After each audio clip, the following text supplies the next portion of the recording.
Higher education से जुड़े छोटे या बड़े अपडेट के लिए सब्सक्राइब करें डीके गुरु ट्यूटोरियल। साथ ही किसी भी नोटिफिकेशन को पाने के लिए बेल आइकन को दबाना ना भूलें। हेलो दोस्तों, कैसे हैं आप लोग। उम्मीद करता हूं आप सब अच्छे होंगे। मैं दीपक कुमार अपने यूट्यूब चैनल डीके गुरु ट्यूटोरियल में आप सभी सहपाठियों का हार्दिक अभिनंदन करता हूं। दोस्तों, आज हम लोग इस वीडियो में बात करने वाले हैं असिस्टेंट प्रोफेसर बनने की पूरी प्रक्रिया के बारे में, पूरी प्रोसेस के बारे में। दोस्तों, अगर यदि हम बात करें असिस्टेंट प्रोफेसर बनने की पूरी प्रक्रिया के बारे में, उससे पहले एक और छोटा सा चीज जान लेना बहुत जरूरी है। वो ये है कि आखिरकार असिस्टेंट प्रोफेसर बनने के लिए मिनिमम एलिजिबिलिटी क्या चाहिए होता है। अगर यदि मैं आपसे मिनिमम एलिजिबिलिटी के बारे में बात करूं तो वो होते हैं PG plus net oblique set oblique PhD. अगर यदि आपके पास पीजी प्लस नेट या सेट या पीएचडी है तो आप भारत के किसी भी विश्वविद्यालय में टीचिंग कर सकते हैं एज अ असिस्टेंट प्रोफेसर। अब आगे जो बात आता है वो ये है कि आपको पीजी किस सब्जेक्ट से करना चाहिए।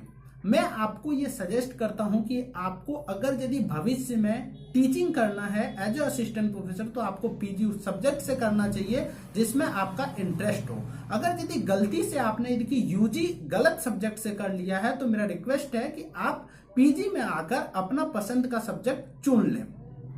चलिए, इस प्रोसेस को जानने से पहले हम लोग भारत के यूनिवर्सिटीज को दो भागों में बांट कर देखेंगे। पहला जो भाग होगा वो होगा सेंट्रल यूनिवर्सिटी का, दूसरा जो हम लोग देखेंगे वो होगा स्टेट यूनिवर्सिटी का। बात अगर यदि सेंट्रल यूनिवर्सिटी का करें तो वो रिक्रूटमेंट का जो प्रोसेस कंप्लीट जो होता है वो खुद वो स्वयं कराती है, किसी भी एजेंसी का कोई सहारा नहीं लिया जाता है।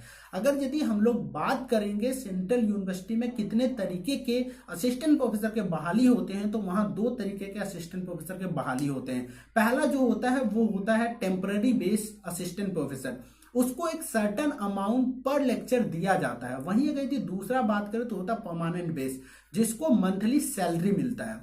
अगर यदि बात करें दोनों का बहाली प्रक्रिया क्या है तो जो टेम्पररी बेस है उसका सिर्फ इंटरव्यू और एकेडमिक मार्क्स के आधार पे बहाल किए जाते हैं। वहीं अगर यदि बात करें हम लोग परमानेंट बेस का तो परमानेंट बेस के लिए एग्जाम प्लस इंटरव्यू लिया जाता है, फिर एक मेरिट तैयार किया जाता है और उस मेरिट में जिसका जैसा अंक होता है उसके अनुसार चयन किए जाते हैं। ये तो था प्रक्रिया सेंट्रल यूनिवर्सिटी में असिस्टेंट प्रोफेसर बनने का। बात अगर यदि हम लोग स्टेट यूनिवर्सिटी का करें तो वहां पे रिक्रूटमेंट प्रोसेस जो कंप्लीट की जाती है वो लोक सेवा आयोग द्वारा उस स्टेट के जो भी लोक सेवा आयोग पब्लिक सर्विस कमीशन जो होते हैं वो कंप्लीट कराते हैं। आजकल एक नई ट्रेंड बनी हुई है, वो ये है कि बिहार में जैसे कि वैकेंसी आने वाली है 9000 असिस्टेंट प्रोफेसर के लिए, जिसका मैं वीडियो बनाकर डाल चुका हूं, आप चाहें तो देख सकते हैं। बिहार जैसे राज्यों में क्या किया जा रहा है कि विवि सेवा आयोग का गठन किया जा रहा है, विश्वविद्यालय सेवा आयोग, जिसके थ्रू स्टेट यूनिवर्सिटीज के वैकेंसी फुलफिल करने के काम करेंगे स्टेट गवर्नमेंट। तो ये दो एजेंसी हैं जो भरने का काम करते हैं असिस्टेंट प्रोफेसर के पदों को जो स्टेट गवर्नमेंट के यूनिवर्सिटीज में खाली होते हैं। तो वहां पे एग्जामिनेशन लिया जाता है, साथ ही साथ इंटरव्यू लिया जाता है।